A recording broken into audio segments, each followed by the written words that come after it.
ನಕ್ಷತ್ರ ಬುಧವಾರದಂದು ಜನನವನ್ನ ತಾಳಿದ್ದಾರೆ ಮಹಾರಾಜ.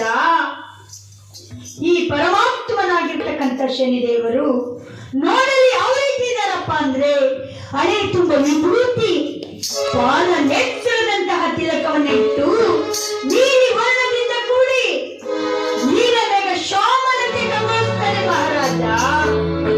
ಈ ಭಗವಂತನನ್ನ ನೋಡಿದರೆ ಕಲಿಯರ ಪ್ರಬೋಧಿಗಳೇ ಗಣ ಗಣನೆ ನಡುಗೋರು ಮಹಾರಾಜ. ಈ ಪರಮಾತ್ಮನ ಮಹಿಮೆಯನ್ನ ಕೇಳಿದ ಮಾತ್ರದಲ್ಲಿ ಗರುಡ, ಗಂಧರ್ವ, ಯಕ್ಷ, ಕಿನ್ನರ, ಶಾದಿಯಾಗಿ ವಿರಚ್ಛಾದಿ ದೇವತೆಗಳೇ ಹೆದರಿ ಬೆದರಿ ಕಲ್ಲಣಿಸುವರು ಮಹಾರಾಜ. ಈ ಭಗವಂತನ ಮಹಿಮೆಯನ್ನ ಕೇಳಿದ ಮಾತ್ರದಲ್ಲಿ 135 ಕೋಟಿ ದೇವಾನು ದೇವತೆಗಳು ಭಯಭೀತರಾಗಿ ನಡುಗುವರು ಮಹಾರಾಜ. ಯಾರು ಮಾನವರು ನಾನು ನನ್ನದು ನನ್ನಿಂದಲೇ ಮಹಂಕಾರವನ್ನು ಪಡುವರೋ ಅವರನ್ನ ಧೂಳೀಪಟವನ್ನಾಗಿ ಮಾಡಬಲ್ಲ ಗ್ರಹವೆಂದರೆ ಈ ಶನಿದೇವರು ಮಹಾರಾಜ.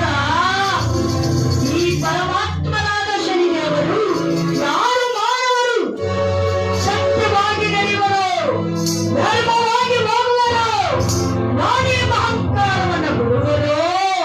ಅವರು ಎಂತಹ ಕಷ್ಟದಲ್ಲಿ ಸಿಲುಕಿದ್ದರೂ ಅವರ ಕಷ್ಟವನ್ನ ಕ್ಷಮಾತ್ರದಲ್ಲಿ ದೂರ ಮಾಡಿ ಅವರಿಗೆ ಗೊತ್ತು ಇಲ್ಲದ ರೀತಿಯಲ್ಲಿ ಭಾಗ್ಯವನ್ನ ಕೊಟ್ಟು ಕಾಪಾಡುವರು ಮಹಾರಾಜ.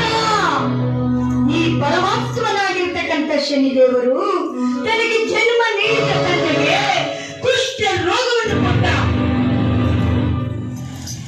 ಮಹಾನುಭಾವರಾಗಿರ್ತಾರೆ ಮಹಾರಾಜ. ಈ ಪರಮಾತ್ಮನಾಗಿರ್ತಕ್ಕಂಥ ಶನಿದೇವರನ್ನ ಯಾರು ಮಾನವರು ಧಾನ್ಯದಲ್ಲಿ ಕಪ್ಪು ಎಳ್ಳನ್ನಿಟ್ಟು ಕನಕಾಂಬರ, ನೀಲಾಂಬರ, ಪನ್ನೀರ್ ಪತ್ರೆ, ಬಿಲ್ವ ಪತ್ರೆ, ತುಳಸಿ ಪತ್ರೆಗಳಿಂದ ಭಯಭಕ್ತಿಯಿಂದ ಅರ್ಚಿಸಿ ಪೂಜಿಸುವರು. ಅಂತವರಿಗೆ ಸಕಲ ಸೌಭಾಗ್ಯ ಸಿರಿ ಸಂಪತ್ತನ್ನು ಕೊಟ್ಟು ಕಾಪಾಡುವರು ಮಹಾರಾಜ ಎನ್ನಲಾಗಿ ವಿಕ್ರಮಾದಿತ್ಯ ಮಹಾರಾಜರು ಬಲ ಬಲ ಪಡೆದವರಿಂದ ಫಲಪುಷ್ಪಾದಿಗಳಿಂದ ಶನಿದೇವರು ಪೂಜೆ ಮಾಡ್ತಾ ಇದ್ದಾರೆ.